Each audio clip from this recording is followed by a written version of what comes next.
Supreme court کا بھی فرض ہے کہ اب ان کو بھی ختم کر دیں اور پاناما کا جو بھی فیصلہ آنا ہے اس کو جلدی کر دیجیے. ایک اور کالر ہے ہمارے ساتھ. کون سا؟ ہیلو. السلام علیکم. جی وعلیکم السلام. کون صاحب بول رہے ہیں؟ السلام علیکم سر. جی وعلیکم السلام. کون صاحب؟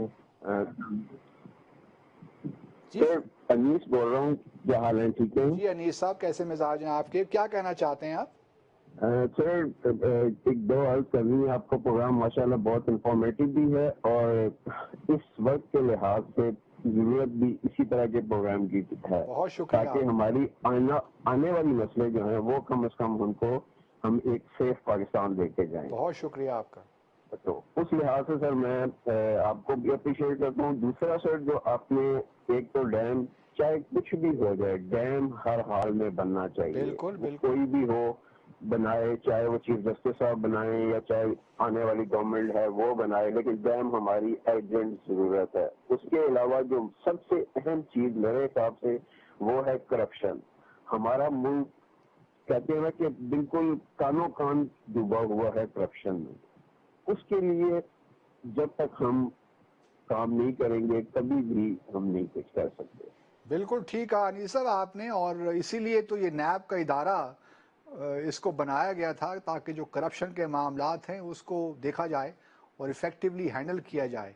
اور لیکن بہرحال نیب نے بھی اپنا کام ماضی میں ہم نے دیکھا کہ خاص کو اتنا ایفیشینٹلی نہیں کیا, جس کی وجہ سے جو ان کا ایک پلی بارگین کا جو معاملہ تھا کہ اگر آپ نے 10 ارب روپے کی کرپشن کی ہے تو آپ 50 کروڑ دے دیجئے اور باقی جو ہے 9.5 ارب اپنے پاس رکھ لیجئے, تو آپ ہمارے لیے کوئی مسئلہ نہیں ہے.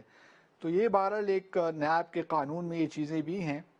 تو اسی وجہ سے ہم نے دیکھا کہ نیب اس طرح افیکٹولی کرپشن کے معاملات کو ہینڈل نہیں کر پایا. ابھی بھی لوگوں کو زیادہ یقین نہیں ہے فرینکلی اسپیکنگ, کیونکہ دعوے تو بہت ہو رہے ہیں, ریٹرک بہت ہے, اسٹیٹمنٹس بھی بہت آتی ہیں, لیکن آیا پھر کرپشن ہر لیول پہ ہی ہے جس نے آپ نے کہا, اور کل کے پروگرام میں نے ذکر کیا تھا ہم سبھی کرپٹ ہیں. جہاں جہاں موقع ملتا ہے ہم اپنا ہاتھ دکھا دیتے ہیں صفائی سے. تو بہرحال یہ معاملات ہیں جن کو ہم نے ڈیل کرنا ہے. ناظرین ہمارے پروگرام کا وقت ختم ہوا, مجھے اجازت دیجیے, انشاءاللہ اگلے ہفتے آپ سے ملاقات ہوگی. اپنا بہت خیال رکھیے گا. اللہ حافظ. پاکستان زندہ باد.